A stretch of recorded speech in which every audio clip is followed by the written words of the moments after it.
Samsung Galaxy Core Plus, and let me show you how to find IMEI number on the following device.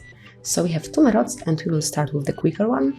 At first you have to open the phone dialer and then enter a secret code, which is *pound or £6. And as you can see, here is IMEI number for your device. Click on OK to go back, and now let's go to the second method. So let's open the apps at first, then find and select the settings. Click on More, scroll down to the very bottom of the list and go to About Device. Now click on Status, scroll down a bit, and here you can find IMEI number, and then you can also check serial number for your phone. So that's it. This is how you can find IMEI and serial number for Galaxy Core Plus.